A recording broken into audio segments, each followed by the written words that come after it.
मैंने सुना कि जब आप ऑडिशन देने जाते थे तो अपने एक चाचा जी की नकल करते थे, वो चाचा जी जो हर चीज में फेल थे। मेरे चाचा जी थे द्वारकानाथ जी, वो 8वीं क्लास में 7 बार फेल हुए थे। तो 7वीं बार उनको 9वीं कक्षा में प्रिंसिपल ने कंपैशनेट ग्राउंड पे प्रमोट कर दिया था, क्योंकि क्लास के बाकी बच्चे उनको अंकल बुलाने लगे थे। इनफैक्ट ये किस्सा दिलवाले दुल्हनिया ले जाएंगे में एक सीन है जहाँ पर शाहरुख खान को मैं कहता हूँ कि बेटा हम तो सब इंडिया में फेल हुए थे, तूने तो लंदन में फेल होकर दिखा दिया। तो जब मैं सेट पर गया लंदन में तो वहाँ जो तस्वीरें लगी थी, मैंने कहा यश जी मैं अपने असली रिश्तेदारों का फ़ोटो लगा सकता हूँ यहाँ पर, क्योंकि उन सब की क्वालिफिकेशन ऐसी है जैसी आपने यहाँ लगाई है। तो उन्होंने कहा मैनू की फ़र्क पैंदा, हाँ लगा दो। तो फिर जब सीन शुरू हुआ तो मैंने कहा जी ये द्वारकानाथ जी हैं, 7वीं में 8 बार फेल हुए हैं, ये ब्रिजनाथ जी हैं, ये 9वीं में 8 बार फेल हुए हैं, ये दूसरे मोहनलाल जी हैं, ये भी बहुत फेल हुए हैं। तो जब फिल्म रिलीज़ होने पे आ गई तो मैंने रियलाइज़ किया मर गया, ये तो मैंने सारे रिश्तेदारों की बेइज्जती कर दी है चाचाओं की। तो मैं क्या करूं? तो मैंने सबको चिट्ठी लिखी, चाचा जी सॉरी माफ़ कर देना, मैंने आपका नाम लिया है, प्लीज़ प्लीज़ प्लीज़ सॉरी, मुझे माफ़ कर देना। जब फिल्म रिलीज़ हुई सब ने मुझे चिट्ठी लिखी, थैंक यू यार बेटा तूने हमको फेमस कर दिया।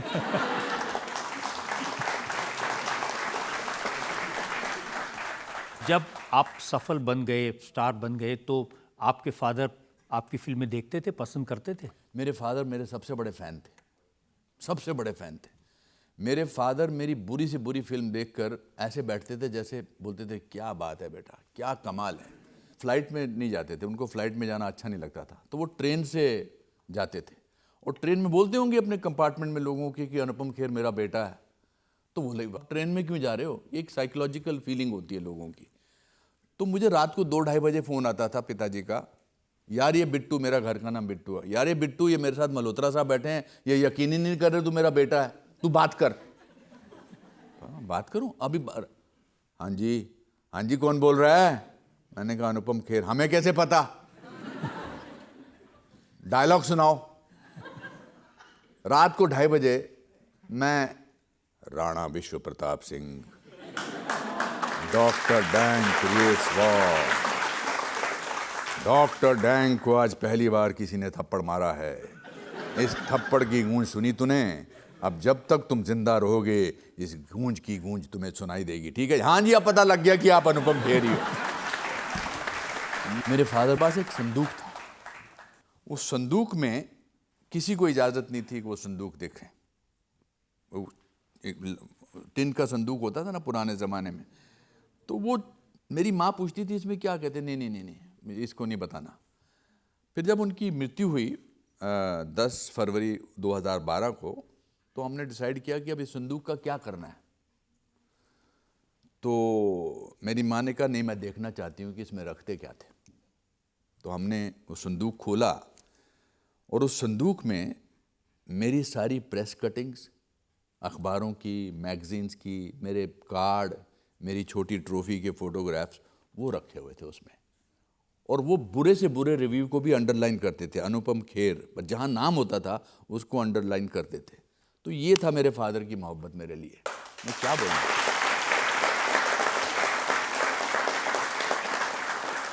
तो जाने से पहले कुछ कह के गए आपको? मेरे फादर अनफॉर्चुनेटली उनको एक अजीब सी बीमारी हुई कि उनको ही स्टार्व टू डेथ, भूखे चले गए वो। उनको कुछ ऐसा फीलिंग हुई कि उनको खाना जो था वो रेत लगता था और पानी जो था वो तेज़ाब लगता था, ऐसा। तो ही कुड नॉट ईट, उनको खाना देते थे तो फेंक देते थे, तो बहुत कमज़ोर हो गए थे। तो डॉक्टर्स ने कहा कि आप इन्हें घर ले जाइए, अब वेट करिए जब इनके जाने का वक्त होगा। तो मैं अपने भाई को बोलता रहता था कि भाई मुझे कुछ बोलना चाहते होंगे तो मुझे बुला लेना।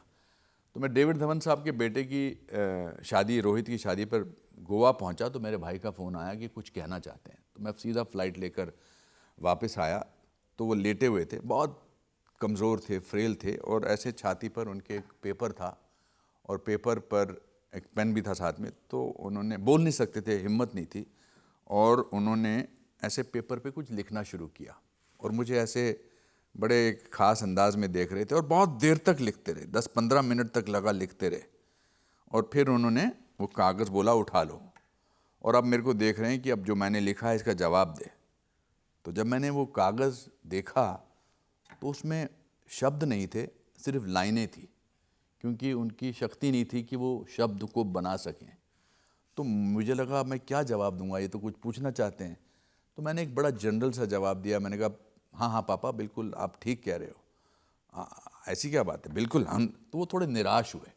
तो उन्होंने मुझे ऐसे अपने पास बुलाया और मेरा कान मैंने जब उनके मुंह पर रखा, तो जो इंसान अगले 20 मिनट में जाने वाले थे, उनके लास्ट जो 2 शब्द थे मेरे कान में,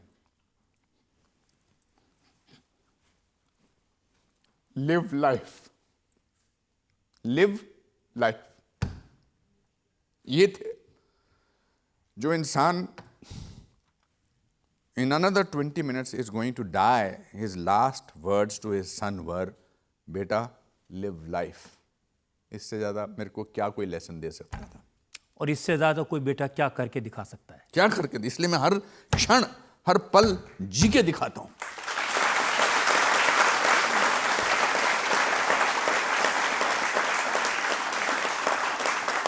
आपकी ये भावनाएं समझी जा सकती हैं, पिता को याद करके क्या दर्द, क्या तकलीफ होती है। नहीं, मतलब जाने से पहले इतना बड़ा लेसन दिया मुझे। मेरी आंखें इसलिए नहीं भरती हैं कि ऑफ कोर्स पिता के जाने का, माता जी के, किसी के भी जाने का अफसोस होता है, but he was an ordinary man, he was not an मेरे ग्रैंडफादर एक्स्ट्राऑर्डिनरी थे। वो बहुत बड़े स्कॉलर थे, योगा टीचर थे, महाभारत रामायण उनसे हमने सीखी थी। मगर मेरे फादर क्लर्क थे फॉरेस्ट डिपार्टमेंट में, मगर उन्होंने लेकिन जो लेसन वो देके गए आपको, आपने तो उसको जिया। आपसे ज़्यादा मैं देखता हूँ आपकी माताजी आजकल जीती हैं। हाँ, वो स्टार बन गई हैं। बहुत बड़ी, मुझसे ज़्यादा पॉपुलर है मेरी माताजी, दुलारी रॉक्स। वो इसलिए ऐसा हुआ कि जब उनकी मृत्यु हुई तो मेरे माता पिता की शादी 59 साल तक थी। मतलब they were married to each other for 59 years. और मुझे लगा कि अब जब कोई खोता है किसी अपने पति को या पत्नी को, तो वो सिर्फ पति या पत्नी नहीं खोता, वो एक दोस्त खोता है, एक पार्टनर खोता है, एक आदत खोता है। मैंने सोचा अब मेरी माँ कितने साल कैसे रहेगी मेरे माँ बाप, मेरे पिताजी के बगैर। तो फिर मैंने माताजी के साथ वीडियोस बनाने शुरू किए।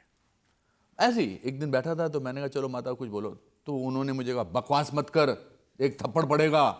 तो लोगों को अच्छा लगा कि अनुपम खेर को भी ऐसा बोलने वाला है, तो वो पॉपुलर होते चले गए बिकॉज लोगों ने अपनी माँओं को उन वीडियोस में देखा।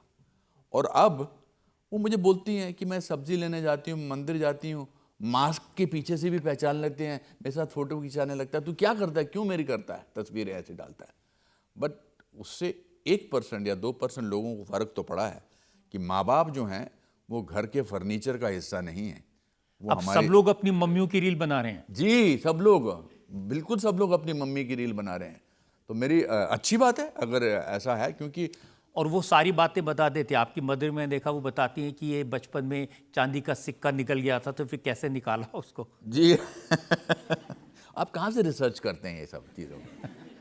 हाँ, अब ये नहीं बताएंगे आप? ये कैसे बताएंगे? नहीं, मैं हमारे एक बारी स्कूल में एक कोई आए थे महानुभाव, तो उन्होंने, टीचर ने कहा था कि भाई कल सब अपने घर से आटा, चावल, दाल, पैसे कुछ लेकर आना। तो मेरे पिताजी ने मुझे 5 पैसे दिए थे। तो जब मैं स्कूल में गया तो मैंने देखा बहुत सारे लोग कुछ नहीं दे रहे हैं उन भाई साहब को, और टीचर कुछ नहीं बोल रहे हैं। तो मुझे लगा ये 5 पैसे भी मैं क्यों दूं? हैं? तो मैंने 5 पैसे रख लिए। 5 पैसे में 2 पैसे के मैंने चूरन लिए और 3 पैसे का सिक्का मैंने बस्ते में रख दिया। शाम को जब मैं घर गया तो मैं भूल गया कि 3 पैसे का सिक्का उधर है, तो रबड़ नहीं मिल रहा था। तो माँ ने ऐसे झटका तो देखा 3 पैसे निकले। बोले ये कहाँ से आए? मैंने कहा है ये कहाँ से आ गए? ये कैसे? कहती झूठ मत बोल, सच बता। मैंने कहा ऐसे ऐसे ये साधु जी के पैसे थे, उनको जो आए थे, तो सबने नहीं दिए तो मैंने दिए। तो उन्होंने मुझे नंगा किया और बाहर से बिच्छू बूटी होती थी जो जिसको लगाने से फफोले निकलते थे, वो लगाई और घर से बाहर निकाल दिया। But that was one lesson जिसकी वजह से मैंने बहुत कम झूठ बोला है लाइफ में, क्योंकि माँ की वो बिच्छू बूटी मुझे हमेशा याद रहती है, याद आती है। आज भी उतनी सख्त है जैसी पहले थी? नहीं, आज वो रोज़ सुबह 8 बजे मुझे फ़ोन करती है, तू ठीक है ना? हाँ मामा ठीक हूँ। फर्स्ट क्लास क्यों नहीं बोल रहा? कभी मैंने बोला होगा मैं फर्स्ट क्लास हूँ? कैसा है? फर्स्ट क्लास हूँ। तो ठीक है क्यों बोल रहा है? फर्स्ट क्लास क्यों नहीं? आज भी बोली, आज भी सुबह 8 बजे फ़ोन करके बोली, मैंने बताया कि आपके शो के लिए जा रहा हूँ, तो बड़ी खुशी हुई। अच्छा, वेरी गुड, वेरी। उनको लगता है कि अब तरक्की पे पहुंच चुका है, इनका दोबारा ये शो हो रहा है। सीरियसली, आपका शो मापदंड है तरक्की का। मैंने आपका शो पहले 15 साल पहले किया था, तो उनको लगा मेरा 15 साल कुछ हुआ ही नहीं है। मुझे लगता है कि माँ बाप ही जो हैं वो आपको सेल्फलेसली प्यार करते हैं।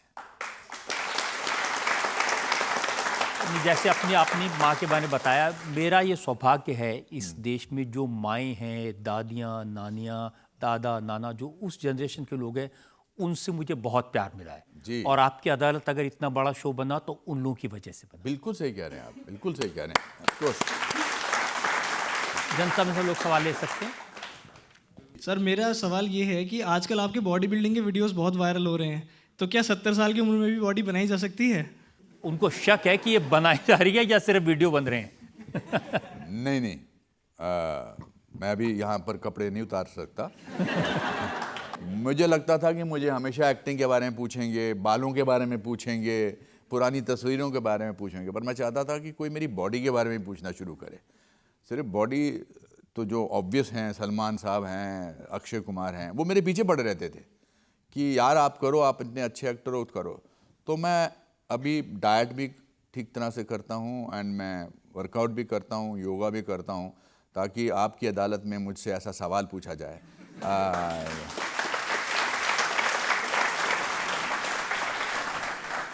आपको तो स्विमिंग भी नहीं आती थी।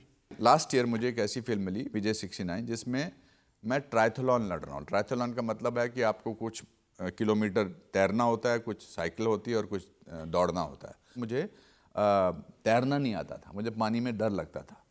फिर मुझे लगा कि मैं कैसे ऐसी फिल्म कर सकता हूँ, तो मैंने 68 साल की उम्र में तैरना सीखा और मैंने उस फिल्म में जितने भी तैरने के सीन हैं मैंने खुद किए हैं। तो इंसान कुछ भी कर सकता है।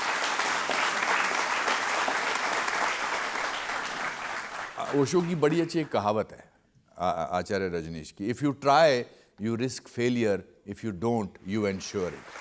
हमें अपनी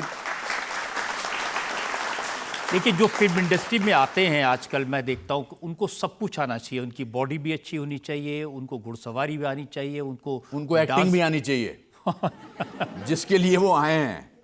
एक दिन मैं यश जी के घर बैठा था, यश चोपड़ा जी के घर, तो एक मैनेजर और एक सेक्रेटरी आए, कहते जी मुंडा तैयार है। तो कहते कैसे? कहते जी साइकिलिंग भी आ गई है, घुड़सवारी भी आ गई है, बॉक्सिंग भी आ गई, कहते एक्टिंग, कहते ओदे जी भी मेहनत कर रहा है। देखिए, आपके साथ अच्छी बात क्या, आपने इतनी फिल्में की हैं जी कि हर रोज टीवी पर, मोबाइल पर, आईपैड पर कोई आदमी कहीं भी देख रहा हो, अनुपम खेर फिल्म में जरूर नजर आ जाते हैं। किसी न किसी फिल्म में तो होते ही हैं। हाँ, मेरे से बच नहीं सकता कोई इंसान। मेरी माँ मेरी भाभी के साथ शर्त लगाती है कि आज पिक्चर होगी कि नहीं, और हमेशा मेरी माँ जीतती है। किसी ना किसी चैनल पर ये इतनी सारी 540 फिल्में कर चुका हूँ, कहाँ बचेंगे आप मुझसे? मैं तो आपके जीवन का एक अभिन्न अंग हूँ। मैं आप में से किसी का चाचा हूँ, आप में से किसी के पिताजी हूँ, किसी का मामा हूँ। ये जो दिल है ना, दिल, हाँ, ये दिल मेरे चाचा जी थे।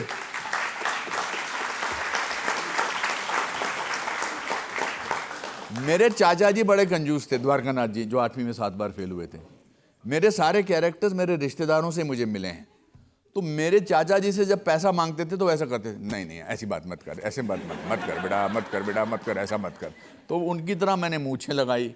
दूसरा जो बेटा वाला कैरेक्टर, वो भी मेरे चाचा जी थे। मतलब क्या क्या ये मैंने जो चाचा जी थे, इन्होंने, मैंने सुना कि शादी भी काफी देर से की थी। जी जी जी जी जी द्वारकानाथ जी जब 45 साल के हो गए थे, तो उन्होंने, मेरी संतोष, मेरी चाची थी, उनकी उम्र होगी कोई 20-22 साल की। तो मेरे चाचा जी की आदत थी कि वो गुस्से में उनकी आंखें बंद हो जाती थी, और चाची बड़ी चुलबुली थी, हैं, तो वो उनके साथ खेलती थी, मतलब मज़े करती थी। तो जैसे वो कश्मीरी में कुछ बोलते थे, it was the most funniest site of my life. हम सब लोग बच्चे देखते थे, वो कश्मीरी में डांटते थे तो आंख बंद हो जाती थी, तो मेरी चाची यहाँ से यहाँ पहुँच जाती थी। जैसे अरे चलिए मित्रा चलिए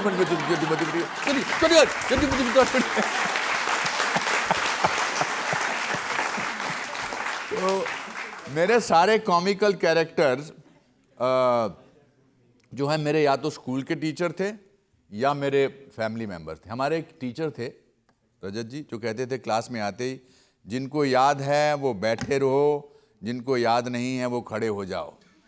याद नहीं है और खड़े हो गए तो 4 डंडे पड़ेंगे, याद नहीं है और बैठे रहे तो 8 डंडे पड़ेंगे। तो मुझे याद हो या ना हो मैं खड़ा हो जाता, चुपचाप 4 डंडे खा लेता था। तो स्कूल के ज़माने में मैंने इतने डंडे खाए हैं, अगर भारत सरकार को पता लग गया मुझे स्वतंत्रता सेनानी घोषित कर दें। एक्टिंग का बेस्ट जो मटेरियल है ना, एक्टिंग का बेस्ट मटेरियल जो है वो आपके आसपास से ही मिल सकता है। जैसे वो भाई साहब जो वहाँ बैठे हैं, वो हर बात में मेरे ऐसे ऐसे कर रहे हैं, तो उनको मैं पसंद आ रहा हूँ। अब अगर किसी पिक्चर में मैं आपको ऐसा ऐसा करता मिल जाऊं तो आप समझ लेना ये भाई साहब को ट्रिब्यूट है मेरा। अनुपम जी, सच ये है कि आपने अपने फेलियर को अपनी ताकत बनाया। आप जब जब फेल हुए आपने उसको सक्सेस स्टोरी में कन्वर्ट किया। ये आपकी बहुत बड़ी ताकत है और बहुत कॉम्प्लीमेंट करना चाहता हूं आपको। जी थैंक यू वेरी मच।